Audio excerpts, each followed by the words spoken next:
5가지 사랑의 언어라고 하는 기독교인의 필독 도서가 있습니다. The Five Love Language라고 하는 너무나 유익한 책인데, 이 권으로 또 나온 책이 자녀를 위한 5가지 사랑의 언어라고 하는 내용인데, 보니까 내용이 똑같더라고요. 그래서 체프만이 소개하는 사랑의 5가지 언어, 첫 번째, 인정해 주는 말입니다. 인정해 주는 말, 이게 첫 번째입니다. Admit, recognize, to know, 알아주고 인정해 주는 그 말이 사랑의 언어라고 하는 이야기입니다.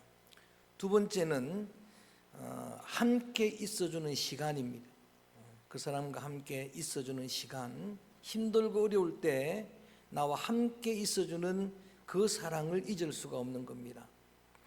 사도 바울은 그래서 자기가 서신서를 교회에 보낼 때 자기에게 힘이 되었던 사람들을, 그들의 이름을 거명할 때 아리스다고는 나와 함께 갇혀 있었다, 누가는 끝까지 나와 함께 있었다, 나를 돌보아주는, 함께 있어준 그 사랑을 감격했습니다. 그 다음에 세 번째가 사랑의 언어가 선물입니다. 기프트입니다. 여러분, 우리 선물이라고 하는 것은 그냥 그 가치, 그걸 훨씬 뛰어넘는 의미를 담고 있는 겁니다. 그래서 부모님들이 제일 좋아하지 않는 선물이 마음의 선물이라는 거예요. 그래서 마음의 선물만 드립니다. 그러면 그 섭섭한 거예요. 자녀들이 자라고 성장하고 나면, 여러분, 이번에도 우리 권사님들이 저한테 그런 이야기를 해요. 우리 자녀들이 이번에 명절에 나한테 선물을 안 줬어요. 아무리 마음의 선물 가면 뭐합니까? 선물이 여러분 그렇게 사랑의 언어입니다. 우리 어떤 장로님이 저한테 그런 이야기를 해요. 부인의 생일에 선물을 깜빡한 거예요. 선물을 깜빡해가지고 아침에 기억이 나가지고 선물 살 시간이 없으니까 자기 머리에 리본을 꽂고, 내가 선물입니다. 아주 위험한 발상입니다. 쓰레기통에 던져질 수가 있습니다. 선물은 사랑의 언어다라고 하는 것이고, 또 하나는 봉사입니다. 섬김입니다. 잘 섬겨주는 이 섬김이 사랑의 언어라고 하는 거예요. 저는 우리 성도님들을 교회 오도록 새벽마다 이제 제가 차량 운행을 하는데, 어느 군사님이 제가 주로 새벽에 올 때는 제 차를, 승용차를 이용해서 모시고 옵니다. 오는데 옆에 군사님들, 다른 교회 군사님들이 되게 부러워한다는 거예요. 어떻게 서강교회는 목사님이 차량을 운행하고 더군다나 고급 승용차로 운행을 하느냐고 그러면서 자기 교회를 막 비방하기 시작합니다. 어떻든 여러분, 섬김이 따르는 그것이 진정한 사랑이고, 그래서 하나님께 예배한다는 예배도 영어로는 서비스입니다. 하나님을 섬기는 겁니다. 하나님을 사랑하는 거예요. 그 다음에 마지막 사랑의 5번째 언어는 스킨십입니다. 정말 힘들 때 따뜻하게 손잡아주고 어루만져주고, 그 다음에 따뜻하게 포옹해주고, 그것이 진정한 사랑의 언어입니다. 자, 5가지를 말씀드렸는데, 여러분 마음속으로 그 중에 어떤 사랑 언어 하나를 뽑는다면 뭐겠습니까? 다 사람마다 기준이 다를 것이지만 저는 개인적으로 첫 번째입니다. 인정해 주는 말, 선물보다도, 함께 있어주는 시간보다도, 나를 섬겨주는 봉사보다도 알아주고 인정해주고 칭찬해주고, 여러분 그 사랑이 정말 가장 확실한 사랑의 언어가 아닌가 하는 생각을 합니다. 칭찬은 범고래도 춤추게 만드는 위력을 지니고 있습니다. 우리 예수님은 칭찬의 대가십니다. 착하고 충성된 종들아 잘하였도다. 딸아 내 믿음이 크도다. 내 믿음대로 되리라. 할렐루야. 하나님도 칭찬의 여러분 대가십니다. 의인의 길은 여호와께서 리커그나이즈, 인정해 주신다는 거예요. 알아주신다는 겁니다. 야다, 하나님이 알아주신다. 자, 반면에 여러분 인정받지 못하고 도리어 누군가의 비난을 받고 누군가의 비방을 받고 정죄를 당하면은 이것은 여러분 견딜 수 없는 상처가 되고 고통이 됩니다. 분명히 내가 그런 어떤 비방을 받을 만한 일을 했음에도 불구하고 비난을 받으면 상처가 되는 것은 사실입니다. 더군다나 어떤 까닭도 모르게 다윗이 시편에서 고백했던 것처럼 나는 저를 사랑하는데 저가 나를 비방하고 저가 나를 비난하면 여러분 이것은 더 견디기 힘든 그런 큰 상처가 되는 겁니다. 나중에 급기야 자살에까지 이르게 되는 그런 큰 상처로 남게 되는 것입니다. 저는 잘 모르지만 지난 주간에 셜리라고 하는 25세의 가수 겸 배우 탤런트 방송인이 자살을 했습니다. 그 보도되는 내용을 들여다보니까 유독 이 셜리한테 사람들이 악플을 많이 다는 거예요. 익명성에 묻어서 숨어서 정말 무차별 여러분 그 악플로 공격하니까 그 비난을 견디지 못하고 자살한 거예요. 여러분 이 비방과 정죄는요 사탄의 전략입니다.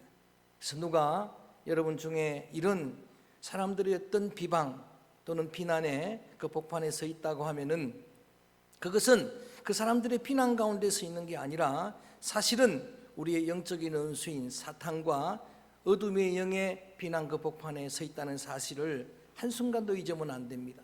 그 어떤 비난도 넉넉히 이겨내고 극복하는 믿음의 성도들 되기를 주님의 이름으로 축원합니다. 비난은 특징이 있습니다. 내가 잘 모르는 사람, 멀리 있는 사람, 나와 무관한 사람에게서 오는 게 아닙니다. 전부 내 가까운 사람, 내 사랑해야 될 사람, 하나님이 그렇게 만나도록 한 사람들, 그들에게서 서로 가는 게 여러분이 비난입니다. 멀리 있는 사람들에게서 비난을 받을 때도 있습니다만 그건 상처가 되질 않습니다. 저는 영락교회 교인이나 세문안교회 교인이나 명성교회 교인이 저를 비난하지 않습니다. 전부 여러분이 나를 비난합니다. 그런데 혹시 그 교회 성도들이 한다 하더라도 상처가 될 리가 없죠. 그런데 정말 사랑해야 될 가족끼리, 성도들끼리, 친구들 간에, 동료들 간에 주고받는 게 이런 비난의 공격이기 때문에 여러분 이 상처는 깊을 수밖에 없습니다. 치명적입니다. 그러나 그런 비난 가운데 있다 하더라도 반드시 여러분들이 명심하고 그 비난을 이겨내야 될 여러분 그런 상황이 이건 전부 어둠의 영의 역사입니다. 사탄의 역사입니다. 우리의 지체를, 우리의 여러분 공동체를 허물어뜨리려고 하는 사탄의 전략을 믿고 반드시 극복해내기를 주의 이름으로 선포합니다. 주의 이름으로 축원합니다. 그동안에 몇 주 동안 사도행전에 나오는 무명의 그리스도인들을 주로 다루어왔습니다. 아나니아 집사, 고넬료 이방 군대 백부장, 그 다음에 스테반이라고 하는 순교자, 그리고 브리스길라 아굴라, 지난 시간에 착한 사람 바나바, 훌륭한 믿음의 교사, 믿음을 행동한 사람, 이런 신앙의 사람들을 조명하다가 말씀을 계속 읽는데 베드로가 좀 섭섭해하는 것 같아요. 너무 무명한 사람들만 이야기하니까. 그래서 갑자기 오늘 본문 말씀, 지난번에 한번 다루었던 고넬료 사건이 이어지는 이 말씀이 마음에 들어왔고 이 말씀으로 오늘은 주인공을 베드로로 삼아서 전하려고 합니다.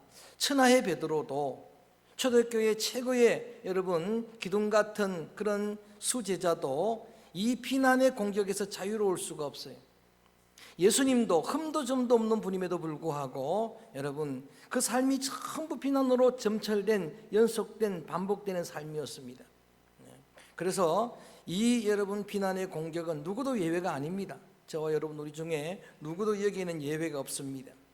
여러분 이러한 베드로를 비난하는 내용을 들어보십시오. 11장 오늘 1절에서 3절까지 쭉 한번 읽어봅니다. 시작. 유대에 있는 사도들과 형제들이 이방인들도 하나님의 말씀을 받았다함을 들었더니 베드로가 예루살렘에 올라갔을 때에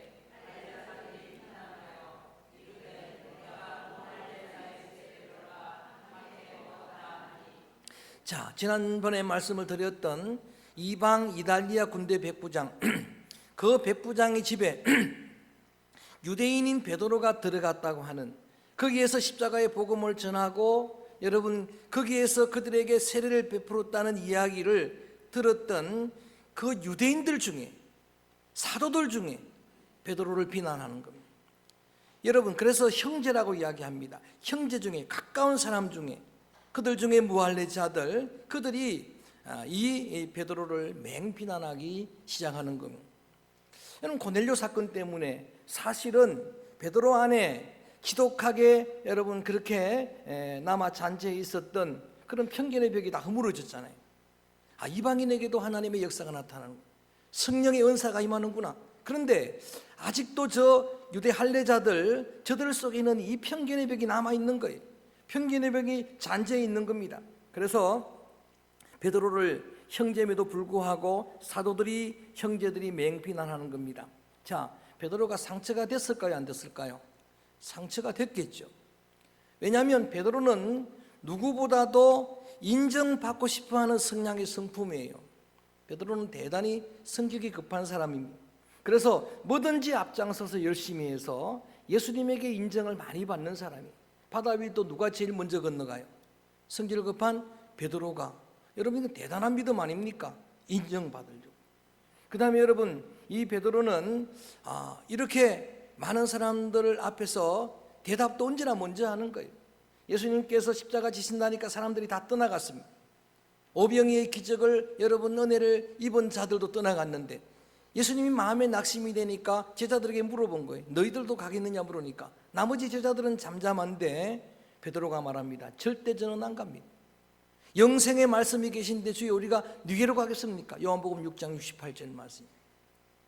그리고 어느 한날 예수님께서 많은 사람들이 이제 이렇게 사역하는 인자를 나를 누구라고 하느냐? 어떤 사람들은 엘리야입니다, 세례 요한입니다, 선지자 중에 한 사람입니다. 예수님은 그들의 대답 여러분 관심이 없습니다.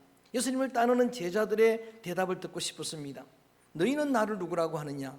다른 제자들이 잠잠할 때 그 일도, 그 신앙 고백도, 사도신경의 여러분 핵심이 되는 신앙 고백도 베드로가 먼저 합니다. 따라합니다. 주는 그리스도시요 살아계신 하나님의 아들이십니다. 마태복음 16장 16절입니다. 여러분, 예수님의 칭찬을 받고 인정을 받으려고 신앙의 고백도 먼저 했는데 그 바람대로 예수님이 베드로를 크게 인정합니다. 칭찬합니다. 바요나 시몬아, 내가 복이 있도다. 이를 알게 하는 건 혈육이 아니고 하늘의 아버지라. 너는 지금부터는 시몬이 아니고 내 이름을 베드로로 하리라. 그 반석 위에 내 교회를 세우리라. 주님이 단 한 번도 말씀하지 않으시던 주님 가슴 속에 있는 비전, 교회에 대한, 에클레시아에 대한 꿈을 여러분 선포해 주셨습니다. 너는 이러한 권세를 가진 반석이 될 것이다. 내 신앙 고백 위에 내 교회를 세우고 음부의 여러분 그런 권세를, 열쇠를 여는 그런 열쇠, 천국의 열쇠를 여는 그런 열쇠를 내게 주리라.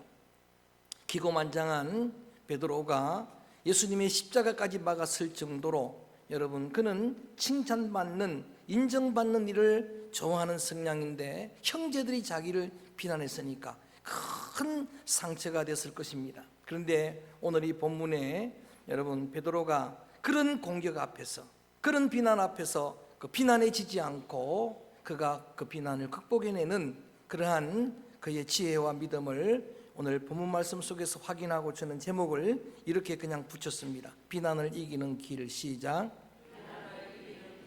다 우리 문제이기 때문에 베드로가 가졌던 이 비결, 이 비밀, 이 열쇠를 저는 저와 여러분 우리가 갖게 되기를 주의 이름으로 권면합니다. 그래서 세 가지를 하는데 두 가지는 그 길이고 비밀이고 하나는 그거를 선택했더니 그 길을 걸었더니 이겼던 승리의 이야기입니다. 좀 마음에 여러분 남게 하려고 제가 구호처럼 여러분 신비에 새기려고 합니다. 첫 번째는 이렇게 한번 따라해 봅니다. 분노 대신에 설명으로, 분노 대신 설명으로. 시작. 자, 보통 이런 비난을 받으면 어떻게 주로 대처를 하는가? 분노로 대처하는 거예요.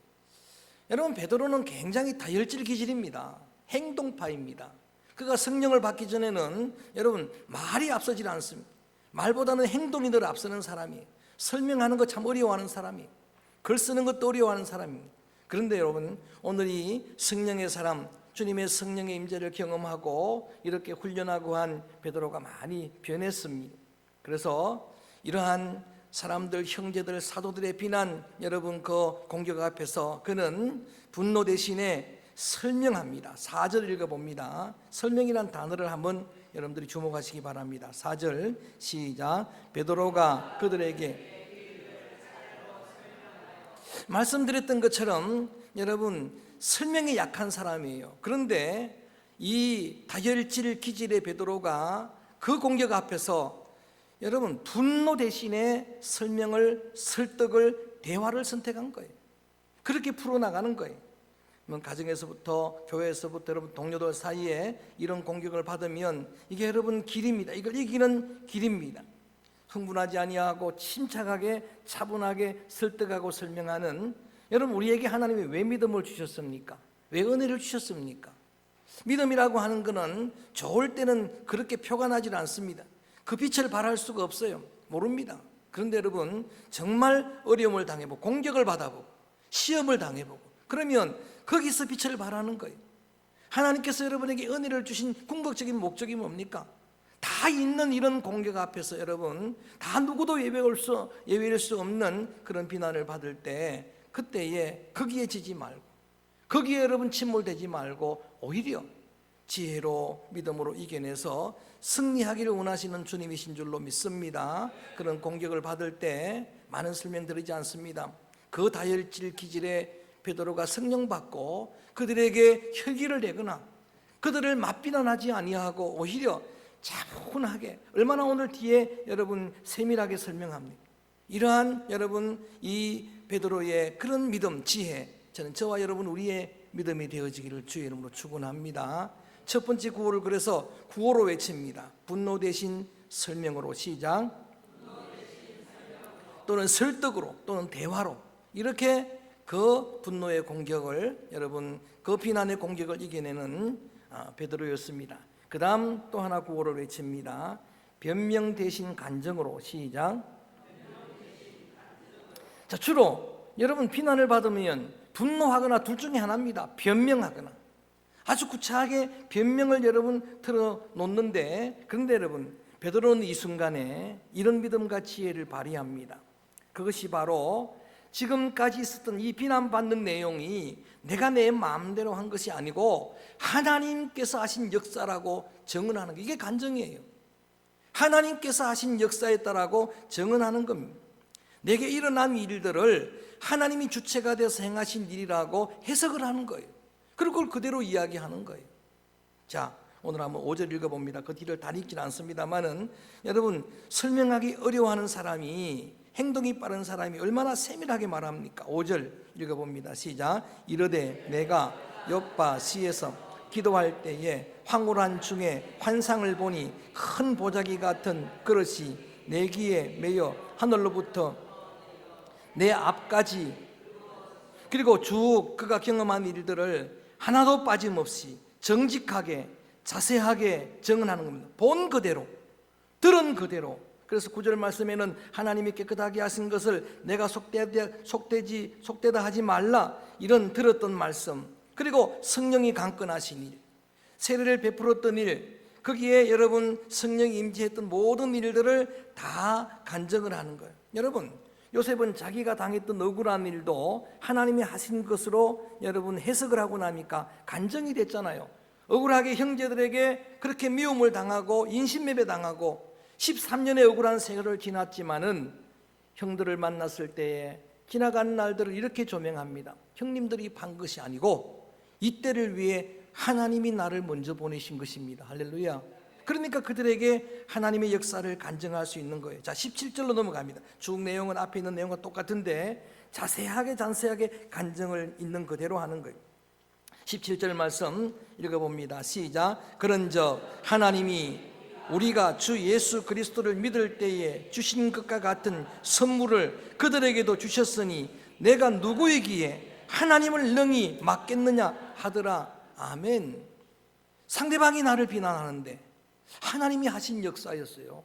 하나님께서 강건하신 것이고, 그리고 저 이방인들에게도 내가 복음을 전할 때 그들이 믿게 되었고, 여러분, 이방인들에게 복음을 전하는데 그들에게 성령이 우리가 처음 믿을 때 내렸던 것 같은 동일한 성령이 내려오고, 그들에게도 성령의 은사가 내려지는데 하나님 하신 일을 우리가 누가 막을 수가 있겠습니까?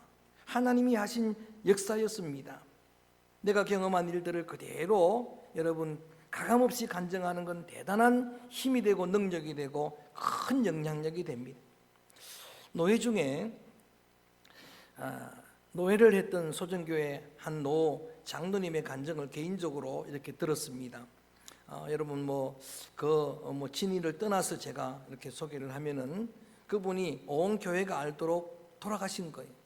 이미 생명이 끊겼습니다. 그래서 교회에 장례 소문이 다 났는데 이틀 만인가 다시 살아났습니다. 할렐루야. 남의 일이지만 아멘 해주소. 그런데 그분이 그런 재밌는 간증을 해요. 하늘나라에 갔답니다. 하늘나라에 갔는데 주님을 만났겠죠. 주님께서 이 장로님을 이렇게 이야기합니다. 너는 세상에 있을 때 많은 죄를 지었는데 큰 죄는 그렇게 잘 회개하더니 사소한 죄들은 왜 그렇게 회개하지 않았느냐.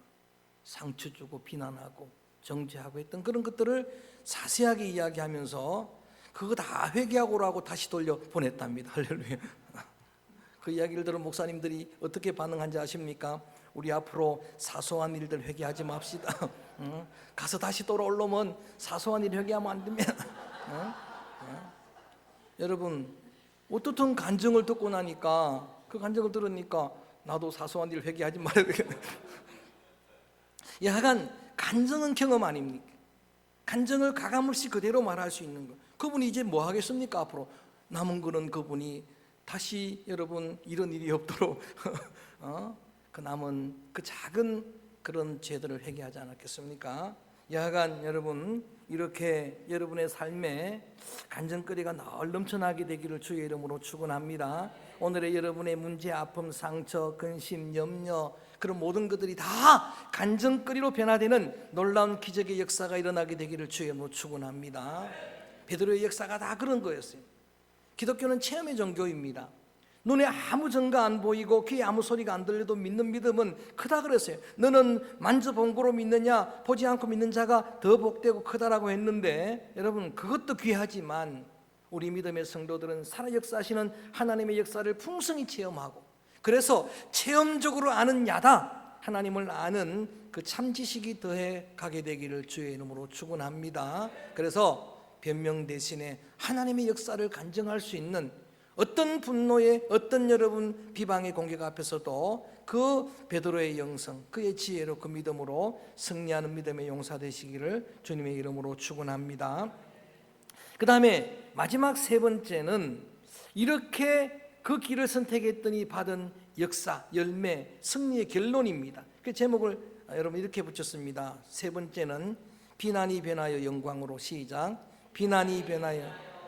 자, 18절 봅니다. 이런 역사가 나타났습니다. 18절 함께 한번 읽어볼까요? 소리내서 시작. 그들이 이 말을 듣고 잠잠하여 하나님께 영광을 돌려 이르되, 그러면 하나님께서 이방인에게도 생명 얻는 회개를 주셨도다 하니라. 아멘.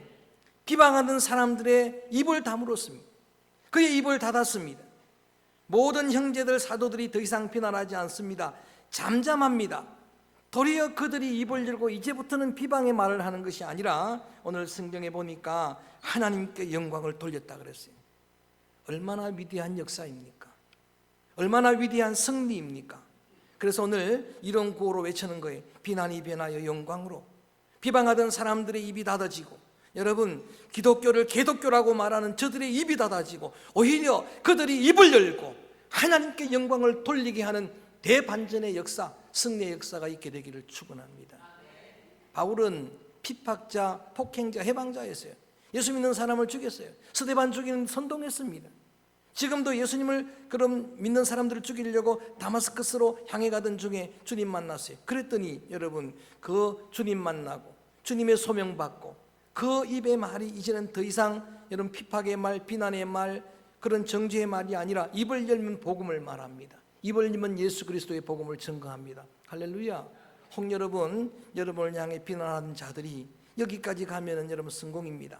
그 입을 닫아버리고 잠잠하게 되고 뿐만 아니라 그들이 도리어 살아계신 하나님을 찬양하고 살아계신 하나님께 영광을 돌리게 되는 은혜의 역사가 함께하기를 주님의 이름으로 축원합니다. 유대인들의 내면에 남아있었던 그 편견의 벽도 이제 허물어졌어요. 뭐라고 말합니까? 이방인에게도 생명 얻는 회개를 하나님이 주셨구나. 얼마나 놀라운 역사예요. 만약에 여러분 베드로가 분노했거나 베드로가 그들 비난 앞에서 변명만 일삼았다면 어떻게 이런 승리 역사가 일어날 수 있겠습니까? 우리가 살고 있는 세상은 가까운 사람 사이에 상처를 주고받을 수밖에 없는 광야 세상입니다. 영적 전잔 세상입니다. 근데 여러분 어떤 영적 공격 앞에서도 거기에 패배하지 아니하고 거기에 침몰하지 아니하고 오히려 여러분 베드로처럼 넉넉히 승리하는 믿음의 길을 걸어가게 되기를, 비난을 이기는 승리의 길을 걸어가게 되기를 주님의 이름으로 축원합니다. 그 비결은, 그 길은 이것입니다. 어떤 비난 앞에서도 분노하기 전에 여러분들이 정말 주님의 믿음에 귀한 성령의 은혜의 감동을 따라서 하나님 앞에 많은 사람들을 설득하고 설명해주고 많은 사람들과 대화하는 이런 일들로 승리하게 되기를 주의 이름으로 축원합니다. 기독교인들, 특별히 성도들, 특별히 직분자 여러분, 분노하면 이미 진 겁니다. 우리가 여러분 자녀를 양육할 때도 여러분 원치 않지만 분노하고 그렇게 여러분 자녀들을 노하게 하고 이런 일들이 있지 않습니까? 부부생활 하는데도 저도 지난날 보면은 한두 번은 그런 일들이 있었어요. 그런데 그게 정말 끝까지 상처가 되어 있는 거예요. 아이들하고 대화를 나누는 중에 저는 깜짝 놀랐어요. 지금 와서 그 이야기하는 거예요. 그때의 아빠의 모습은 지금도 이해할 수 없다는 거예요. 여러분 그들에게 큰 여러분 악영향을 주는 거예요. 상처로 남게 되는 거예요. 그래서 그걸 다 이제 금하고 주님의 성령의 능력으로 잘 여러분 심령을 다스려서, 그래서 우리가 구호로 외친 것처럼 분노 대신에 설명으로, 설득으로, 또 대화로, 변명 대신에 뭐라고 말씀드렸습니까? 변명 대신에 간정으로, 하나님의 역사를 증언하는 간정으로 그렇게 여러분들이 그 길을 선택하게 되면은 반드시 모든 비난하는 사람들의 입을 닫아버리고 오히려 그들의 입술을 통해서 하나님께 영광 돌리게 되는 놀라운 승리 역사가 함께 하실 줄로 믿습니다. 수많은 사람들을 그들 속에 있는 이 편견, 잘못된 오해, 여러분 그걸 다 무너뜨리는 그런 반전 승리의 역사의 기적의 주인공들이 될 줄로 믿습니다. 여러분 예수님의 길은 전 삶이 아까 베드로도 말씀드렸지만은 이렇게 조롱받는 일, 마지막 십자가를 지시는 순간까지 예수님이 십자가 지는 아픔 그보다도 더 계속 조롱하고 비방하고, 당신이 정말 하나님의 아들이라면 십자가에서 내려와 보라고 돌을 던지고 침을 뱉는, 그게 여러분 훨씬 더 힘들었을 것 같아요. 그런데 그들을 향해서 예수님은 맞비난하지 아니하고 정죄하지 아니하고 십자가상에서도 왜 기도하고 그 길을 스데반도 따라가고 그랬더니 여러분 예수님을 죽게 하던 그 로마의 군인 입에서 이런 찬송의 영광의 소리가 흘러나오는 거예요. 저는 과연 하나님의 아들입니다. 할렐루야. 얼마나 놀라운 승리 역사입니까? 어떤 어린아이가 십자가를 보더니, 우리의 기준되는 십자가를 보더니 십자가는 더학입니다 그러더라고요. 제가 그 이야기를 들으면서 은혜를 받았습니다. 그렇습니다. 여러분 십자가는 더학입니다. 우리의 여러분 모든 삶의 기초가 되는 십자가 정신, 그 십자가 어른, 여러분 정말 그 길대로 걸어가면 은혜가 더할 것이고 여러분 모든 죄를 사하여 줄 것이고 의롭다라고 주님께서 인정해 주실 것이고, 아멘 좀 하소, 거룩하다라고 인정해 주실 것이고 영화롭게 하실 줄로 믿습니다. 또 누군가가 십자가는 교차로입니다. 보니까 그것도 맞아요. 십자가가 보니까 교차로예요. 교차로. 어떤 영적인 공격 앞에서, 거기에 그 비난 앞에서 그냥 침몰하는 인생이 있는가 하면은 그런 공격이 있어도 베드로처럼 넉넉히 이겨내고 승리하는 두 인생의 교차로예요. 어느 반전에 서기를 원합니까? 저는 저와 여러분 우리가 십자가의 전달자가 되기를 주의 이름으로 축원합니다. 그래서 오늘 이 찬양을 드리려고 합니다. 우리가 잘 알고 부르는 십자가의 전달자라고 하는 찬양을 함께 부르도록 하겠습니다.